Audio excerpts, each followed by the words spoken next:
Well, hello again, everyone. Welcome back to Sid's Blue Sky Farm. It's not exactly blue sky today. As a matter of fact, it's been raining for about the past 3 days. We picked up a nice little 2.5 inches just this morning, and it's still going right now. I think I posted a video yesterday, and it showed my large field, large to us, field corn field, and it was pretty soggy down there. The only thing growing is that corn and the okra that surrounds it. And the rest of the gardens, it's it's pretty bleak. All my tomato plants look like they've been drowned, and most of the other plants are either the same condition, beat down to the ground, or washed away. So it's been a rough time around here in the just gardening world, and I am obviously getting a little restless, not being able to get out and work. The only thing I've been able to do is clean the pool. I've said this before. Pools are hours and hours of work for minutes of fun. I'm really tired of that. So I really hope that it will give us a little break, dry up a little bit so we can get back into the gardens, into the fields.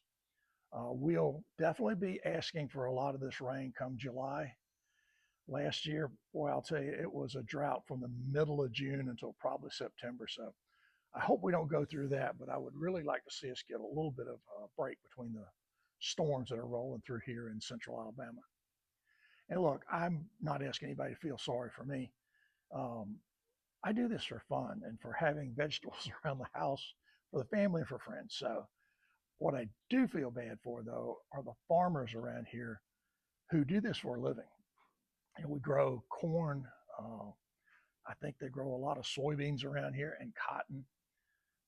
And there's another crop that a lot of people do here, and that's they have hay fields. They cut hay, they bale them for their own livestock, and they sell that hay. So it's going to be really tough for them to get into the hay fields and get that process going again, as wet as it is. It's just really soggy out in the fields. Hopefully we'll get a break and we can all get back out there. So one thing I wanted to do is just have something of a little bit of a change for you in today's video. I want to do this little brief introduction, and I'm going to attach it to a video that we shot last week. And it was for another channel, but the subject matter is the same. And the subject is inspiration. And when I say inspiration, I mean what inspires me to write, what inspires me to garden, what inspires me to work on a farm that was left untouched for multiple years and try to come out here and spend hours and hours rehabbing. It's inspiration. It's just, it's one of the things I feel passionate about, and we love doing it. If you examine inspiration in all of us, I think what you would find is there's an awful lot of your own self inspiration that comes from the people and places and events that have been in your life. That is really true for me. In this video, I shoot like a 15-minute short video, not very long, in the old downtown Lafayette Martin Theater. So I hope you'll get a kick out of it. I really enjoyed doing it. And it's going to tie into some of the things that we're going to do on this channel very shortly. We're going to go on location. I think it's great to show you the farm here. I'm very proud of it. I enjoy the work we've done here, and I'm anticipating doing a lot more. But I think it would be great to show you some of the farm community, maybe some of the timber community that exists in this rural part of central Alabama. There are some awfully good, hardworking people that live near me, that are my neighbors and friends. And I think it would be great if we could just pack up the camera and give you a little sense of what the flavor of that lifestyle is. So we're going to do that. And we're going to start it off just with this short video that we did. I think it was last Thursday night in downtown. And there's some historical content in there, and there's some fun stuff in there. But there's also a little bit of conversation that's had about that theater and some of the things that weren't real good about that theater. And if you just stop and think about the 60s and early 70s, you probably get a pretty good idea of what we were headed for. And we're going to address that in the second part of that downtown video in the next week or so. But for right now, I hope you'll enjoy this video. I hope it means something to you. Maybe it will help you remember people who inspired you to do whatever it is you do. No matter where your passion comes from, maybe it will just remind you of how many good people you were involved with, and how many events you took place in or you witnessed that really inspired you all of your life.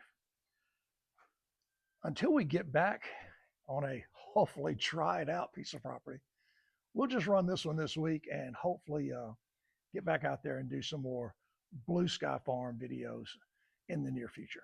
But until then, I hope you enjoy this video. Take care. Talk to you later. This is the iconic downtown Lafayette Martin Theater, built in 1949, capacity of 669 people. It's a building that has sat in disrepair for years. It was gifted to our school. I'm on the board of directors. We put together a committee to try to find a way to renovate this wonderful, spectacular old building. But it goes back to my writing why I'm sitting here tonight. The reason I write is because I grew up here in this town. I've lived all over the country. I had a fantastic career in the sales, marketing, consulting world. I enjoyed basically every minute of it and just traveled all over the country, got to meet a lot of people, and did things that a lot of people from this small setting don't get to do. Doesn't make me special. It just means I have some really special experiences. Those experiences are not any more special than the ones that I had right here. For 10 cents on Saturday morning, my cousin Bob and I could be dropped off at this theater right out front and spend the day. We could probably have 50 cents in our pocket and eat and drink all day long. Behind me was the rows of seats, and that dark area you see right there in that opening is the lobby. And we'll get up there and do some investigation in the long video when we come back. Tonight, we're just introducing this set of videos, and it's really going to be an in-depth look at motivation, at interpretation, characters, stories, and plots. And all those things really have come from my growing up here, the people I grew up with here, an awful lot of heroes, an awful lot of incredible people. And now that I'm older and I've moved back to this area, I think it's finally dawned on me how important places like this and the people I knew here were to me. Some of them right across the street.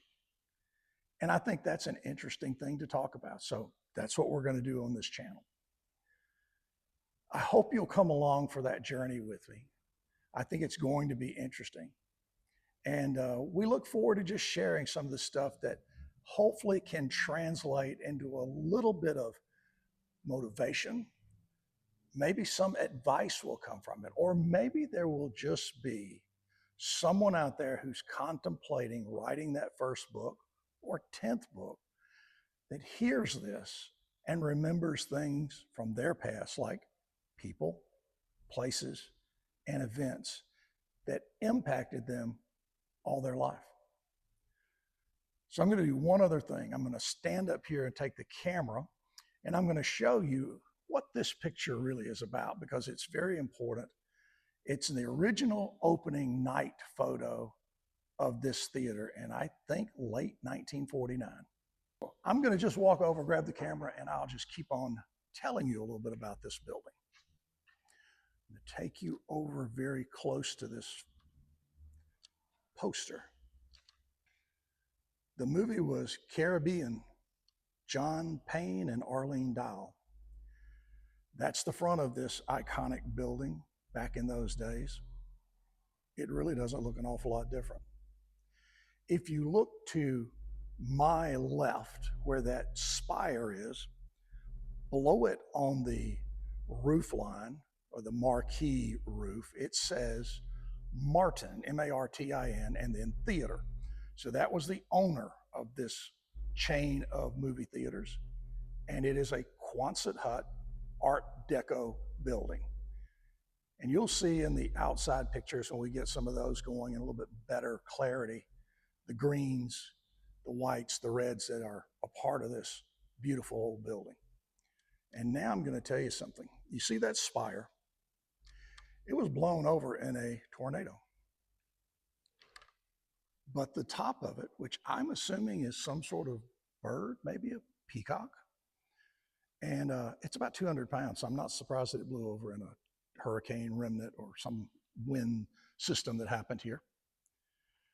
But what also really inspires me is to show you that the words Martin, the letters that were in neon, we retained those. We still have them. We have a lot of old material you'll see there lying around. One last thing, or two last things. Let me tell you two last stories.